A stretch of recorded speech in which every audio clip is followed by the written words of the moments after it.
Hello friends, दो दिल एक जान के आने वाले एपिसोड में आप देखेंगे कि यहाँ पे मंजरी जाती है और साहिब कपड़े निकाल रहा होता है, लेकिन साहिब को बहुत ज़्यादा दर्द हो रहा होता है। तभी मंजरी को ये सब नहीं देखा जाता है और मंजरी जाती है, साहिब की हेल्प करने लगती है, लेकिन साहिब अपने कपड़े दोबारा वापस लगा लेता है, उससे हेल्प नहीं लेता है। तो तभी मंजरी कहती है कि तुम्हें दर्द नहीं हो रहा है क्या? तुम ये लो, तुम दवाई लेके आती है और साहिब को देती है और कहती है कि ये लो तुम लगा लो।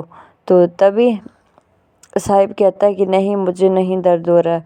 तो तभी वो मेडिकेट वाला नीचे गिरता है, उसमें फ़ोटोज़ थी अंतरा की और मंगलसूत्र था। तो वो सब देख के मंजरी थोड़ा हैरान भी हो गई। तो उठा के फिर वो कहती है साहिब से कि साहिब, ये सब चीज़ें मैं कहाँ पर रखूँ? तो साहिब के आगे चली जाती है। तभी साहिब देखता है कि अंतरा की फ़ोटो और मंगलसूत्र था। तो साहिब वो चीज़ें पकड़ता है और अलमारी में बंद करके रख देता है और कहता है कि मंजरी, मैं तुम्हें एक बात कहूँ, तुम ऐसी ज़िंदगी क्यों जी रही हो मेरी तरह, मेरी जैसी ज़िंदगी? तो तुम ऐसी ज़िंदगी क्यों जी रही हो? तभी मंजरी कहती है कि एक बात कहूँ, मुझसे कभी किसी ने पूछा ही नहीं कि मैं कैसी ज़िंदगी जीना चाहती हूँ, क्योंकि यहाँ पे तो सिर्फ माई की हुकूमत चलती है, माई का ही कहना चलता है। तो शादी भी तो माई की मर्ज़ी से हुई थी। मुझे लगता था कि तुम मेरे साथ शादी कभी नहीं करोगी, मुझ जैसी लड़की के साथ, लेकिन तुम भी माई की मर्ज़ी से ही चलते हो। तो उसको, साहिब को पूरी अंतरा की बातें याद आने लगती है, क्योंकि अंतरा भी ऐसी ही बातें करती थी। तो वो कहती है कि फिर तुमने मेरे साथ क्यों शादी की? तो तभी साहिब कहता है कि शायद मैं अपनी आई के साथ बहुत ज़्यादा प्यार करता हूँ, इसलिए शादी की मैंने। तो फिर ये सब बातें कह के वो वहाँ से निकल जाता है। यहाँ पे वेदिका अपने कमरे से बाहर निकलती है और इधर उधर देखती है कि कोई मुझे देख तो नहीं रहा है। फिर वो सीधा छत के ऊपर चली जाती है। यहाँ पे माया वेदिका को देख लेती है। तभी साहिब आ जाता है और माई उसे आवाज़ लगाती है, साहिब इधर आना। तो साहिब चले जाता है माई के पास और कहता है कि कहो माई, क्या बात है? तो माई कहती है कि जब मंजरी तुझे समझती ही नहीं है तो फिर उसके साथ बात किस लिए करता है? तो तभी साहिब कहता है, समझती तो तू भी नहीं है माई, तो फिर भी मैं तेरे साथ बात करता हूँ ना, हम दोनों बात करते हैं ना। मंजरी बीवी है मेरी, वो समझे या नहीं समझे, फिर भी मैं उसके साथ बात करता हूँ, क्योंकि वो मेरी बीवी है। तो तभी माई कहती है कि अच्छा चलो ठीक है, लेकिन जो वो वायलिन टीचर है जो वेदिका को सिखाएगा, उसके बारे में तो कुछ पता लगाओ, कौन है, कहाँ से आया है। तो तभी साहिब कहता है कि तुम मेरी बेटी पर शक कर रही हो, मेरी प्रिंसेस पर। तो तभी माई कहती है कि तुम कहाँ से कहाँ बात लेके घुमा के जा रहे हो, मैं वो बात नहीं कह रही हूँ कि, लेकिन पता तो होना चाहिए कि कहाँ से आया है। तभी साहिब कहता है कि मेरे पास टाइम नहीं है, तुम लगा लेना पता। तो फिर वहाँ से चले जाता है। तभी माई पीछे से कहती है कि साहिब मेरी बात सुनो, मैं तुम्हें ये बस्ती नहीं तोड़ने दूँगी, लेकिन साहिब कुछ नहीं कहता, वहाँ से निकल जाता है। यहाँ पे छत पे होती है वेदिका और अंतरा के घर की तरफ देखती है और कहती है कि यहाँ पर भी कभी कोई ना कोई रहा होगा ना, एक इधर एक उधर बातें होती होंगी।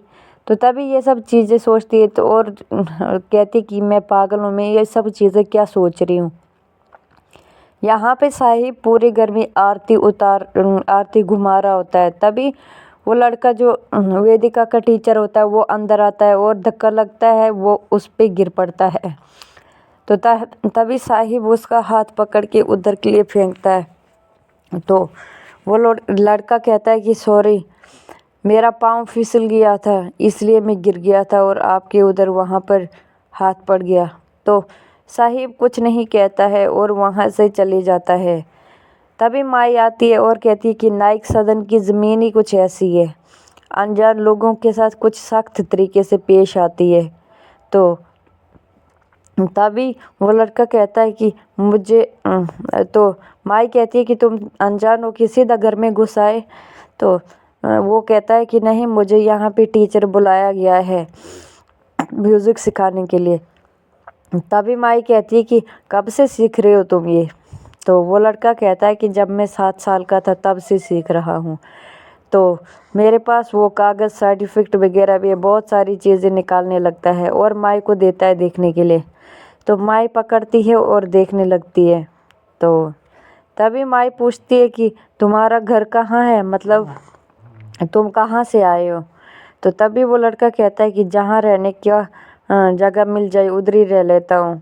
तो तभी माई कहती है कि मैं वो बात नहीं कह रही हूँ, मैं कह रही हूँ कि तुम रहते कहाँ हो?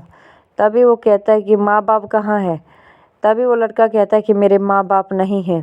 तो तभी साहिब आ जाता है और माई से कहता है कि क्यों माई, तुम्हें रघुनाथ की याद आ गई ना, क्योंकि वो भी सड़क से सीधा घर में ही घुस आया था। तो ये सारी बातें कह के साहिब वहाँ से निकल जाता है।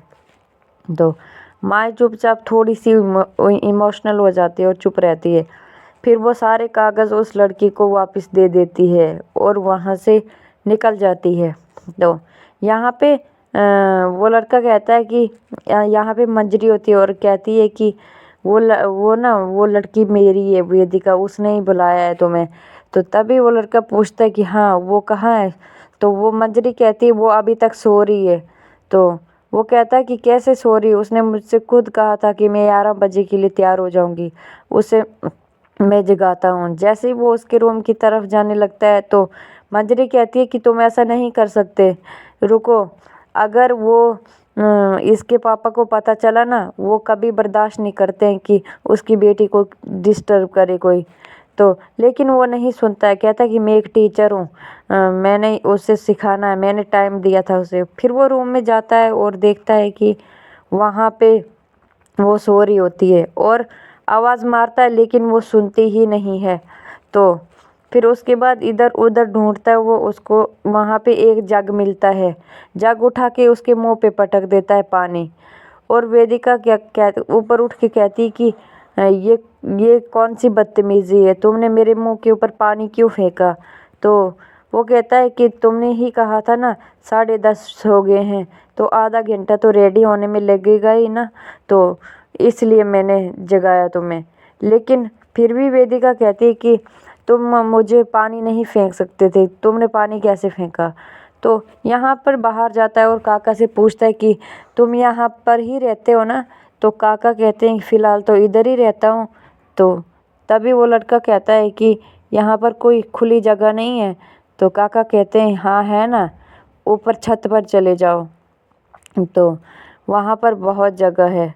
तो क्यों? काका पूछते क्यों, किसी का मातम मनाना है क्या? वो लड़का कहता है कि नहीं, बस ऐसे ही म्यूज़िक सिखाना है।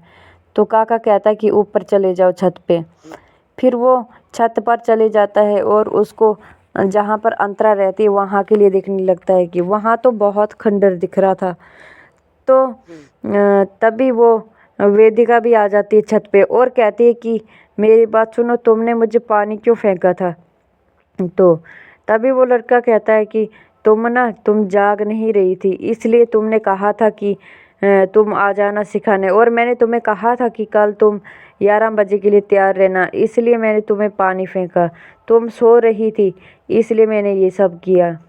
तो वेदिका कहती है कि तुम्हें पता है कि पानी फेंकना मतलब तुम्हारे लिए कितना भारी पड़ सकता है, इसकी तुम्हें कुछ भी सज़ा मिल सकती है। तो तभी वो लड़का कुछ नहीं कहता है और चुप रहता है। कहता है कि मैं तो बस तुम्हें ही जगा रहा था, मैं इसलिए पानी फेंका।